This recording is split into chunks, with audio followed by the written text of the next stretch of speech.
Australia में construction related workforce की crisis हो गई है। अगर डिमांड मिला दे तो कम से कम 2,29,000 लोगों की जरूरत है। ये जो फिगर्स मैंने ली है ये न्यूज़ आर्टिकल के ऊपर से ली है। गवर्नमेंट ने ऑलरेडी 5 साल के अंदर 12 लाख घर बनाने का टारगेट भी सेट कर दिया है। ऑस्ट्रेलियन बढ़ी हुई होम की डिमांड कम से कम 3 से 4 साल चलेगी। ऑस्ट्रेलिया की $230 बिलियन की इंफ्रास्ट्रक्चर की इंडस्ट्रीज खतरे में है।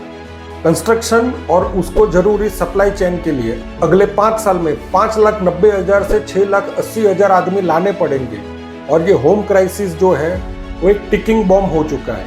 हमारे एक क्लाइंट ने इंडिया में बैठे बैठे ऑनलाइन ऑस्ट्रेलिया की कंपनी में जॉब अप्लाई किया, उसको जॉब ऑफर मिला और स्पॉन्सर्ड वर्क परमिट 482 अप्लाई किया और 8 दिन के अंदर ही उसका वीजा आ गया।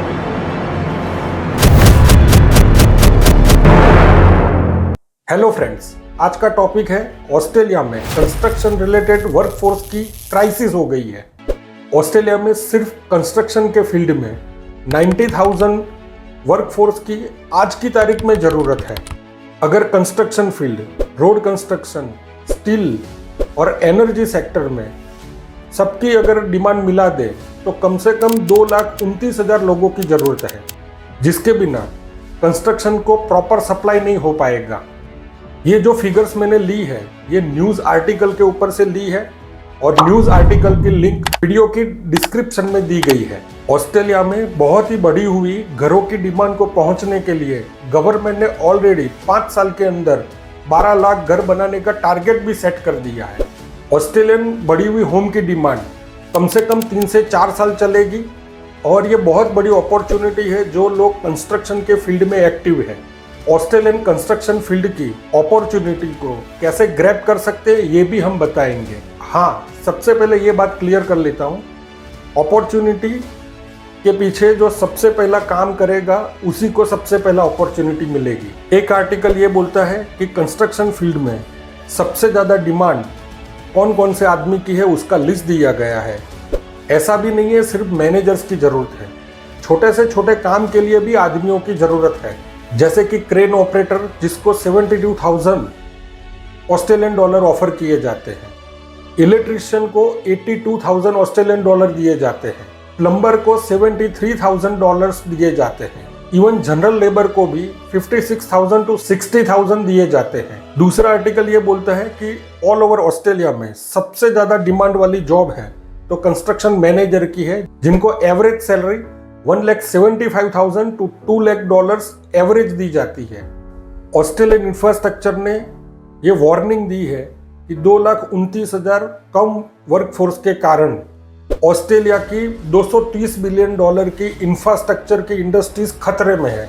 फोर्थ आर्टिकल ये बोल रहा है कि पेंडेमिक के दौरान जो माइग्रेंट वर्कर्स थे वो रिटर्न चले गए हैं और आए नहीं हैं, और ऑस्ट्रेलिया की जो यंग पीपल है वो कंस्ट्रक्शन फील्ड में आ नहीं रही है।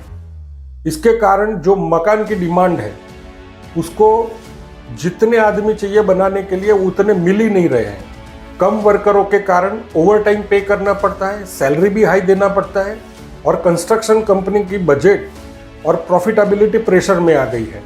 पांचवा आर्टिकल ये बोल रहा है कि ऑस्ट्रेलियन इंफ्रास्ट्रक्चर कंपनी में सबसे ज़्यादा कमी इंजीनियर्स की है। 47% क्वालिफाइड माइग्रेंट इंजीनियर्स होने के बावजूद ये कमी महसूस की जाती है। 6th आर्टिकल में ऑस्ट्रेलियन इंफ्रास्ट्रक्चर के मेजर 3 रिस्क बताए गए हैं, जिसमें सबसे पहला है स्किल्ड वर्कर्स की कमी, वो मेजर हर्डल है। दूसरा रिस्क है एक्सट्रीम बढ़ती हुई होम की डिमांड ऑस्ट्रेलिया को अपनी गिरफ्त में लेता जा रहा है। थर्ड रिस्क है बढ़ती हुई लेबर कॉस्ट, कंपनी के लिए कॉस्ट का प्रेशर खड़ा कर रही है। 7th आर्टिकल ये बोल रहा है कि 2,29,000 वर्कफोर्स ना आने के कारण construction, steel, road construction, mining ये सब इफेक्ट हो गए। 8वां आर्टिकल ये बोल रहा है एक कंस्ट्रक्शन प्रोजेक्ट में 50% लेबर कॉस्ट होती है, वर्करों की कमी के कारण ये बहुत ही बढ़ती जा रही है। 9th आर्टिकल ऑस्ट्रेलिया के प्राइम मिनिस्टर की ऑफिशियल वेबसाइट पे है। वो लोग ये कंस्ट्रक्शन की फील्ड की क्राइसिस को सॉल्व करने के लिए लोकल्स की हेल्प लेना चाहते हैं। अगर उन लोगों को कंस्ट्रक्शन फील्ड में कोई स्किल डेवलप करनी है तो 5 लाख लोगों को फ्री ऑफ कॉस्ट में ट्रेनिंग देंगे और उसकी कॉस्ट गवर्नमेंट बेयर करेगी। 10वां आर्टिकल ये बोल रहा है कंस्ट्रक्शन और उसको जरूरी सप्लाई चेन के लिए अगले 5 साल में 5,90,000 से 6,80,000 आदमी लाने पड़ेंगे, क्योंकि कुछ लोग रिटर्न भी जाएंगे। 11वां आर्टिकल ये बोलता है 2024-25 के गवर्नमेंट के बजट में $90 मिलियन वहाँ के लोकल्स को ट्रेन करने के लिए गवर्नमेंट ने अलॉट कर दिए हैं। 12वें आर्टिकल में मिस्टर अबोट ने ये चेतावनी दी है, ना सेक्टर के पास अभी क्षमता है, ना गवर्नमेंट के पास अभी क्षमता है, और ये होम क्राइसिस जो है वो एक टिकिंग बॉम्ब हो चुका है और सरकार सेक्टर को विदाउट एनी रिसोर्सेज पुश कर रही है 12 लाख घर बनाने के लिए। इकोनॉमिस्ट टॉम डेविड ने बोला है 2,40,000 घर बनाने का लक्ष्यांक और पिछले सालों का परफॉर्मेंस कंस्ट्रक्शन सेक्टर का दोनों ही डिफरेंट है। 13वां आर्टिकल ये बोल रहा है हाउसिंग रिपोर्ट सिस्टम ये बोल रहा है कि डिमांड और सप्लाई के बीच में ह्यूज डिफरेंस है, जिसके कारण मकान के भाव बढ़े हैं और उसके कारण मकान खरीदने की लोगों की इच्छा कम हो चुकी है।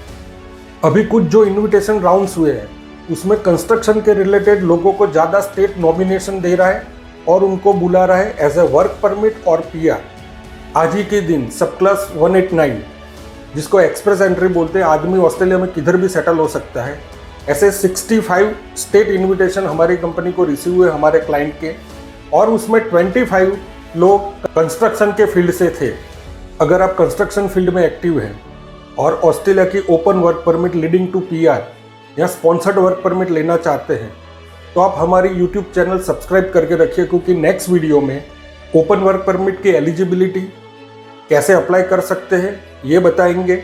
दूसरा, हमारे एक क्लाइंट ने इंडिया में बैठे बैठे ऑनलाइन ऑस्ट्रेलिया की कंपनी में जॉब अप्लाई किया, उसको जॉब ऑफर मिला और स्पॉन्सर्ड वर्क परमिट 482 अप्लाई किया और 8 दिन के अंदर ही उसका वीज़ा आ गया। इसकी रियल स्टोरी आपसे शेयर करेंगे। तीसरा, इंडिया में बैठे बैठे किस तरह की ऑस्ट्रेलिया की कंपनी में आपको अप्लाई करना चाहिए, वो कंपनी के नाम, उनकी वेबसाइट और उसकी जॉब लिंक जहां पे आप अप्लाई कर सके, ये भी हम आप लोगों से शेयर करेंगे।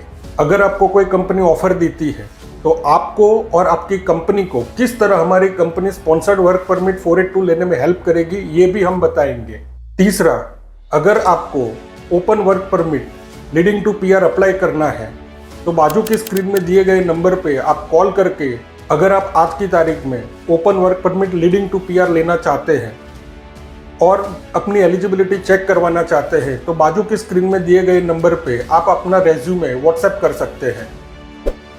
जो लोग भी ये वीडियो देख रहे हैं एक्मे के कस्टमर है या नहीं है, उनसे रिक्वेस्ट है आप ये YouTube चैनल सब्सक्राइब करके रखिए, क्योंकि ये चैनल पे हम डेली इंडिया में जो वीज़ा ग्रांट हो रहे हैं उनकी स्टूडेंट्स की details with education, with finance, lodgement date, visa grant date, PR, work permit, 482 sponsored work permit, with profession, with apply date and grant date के साथ में हम लोग डाल रहे हैं। PR या वर्क परमिट में स्किल असेसमेंट कितने पॉजिटिव आ रहे हैं, विजिटर वीज़ा, पार्टनर वीज़ा, ये सब डाल रहे हैं। इससे आपको ऑस्ट्रेलिया के वीज़ा ग्रांट का ट्रेंड्स पता चलेंगे।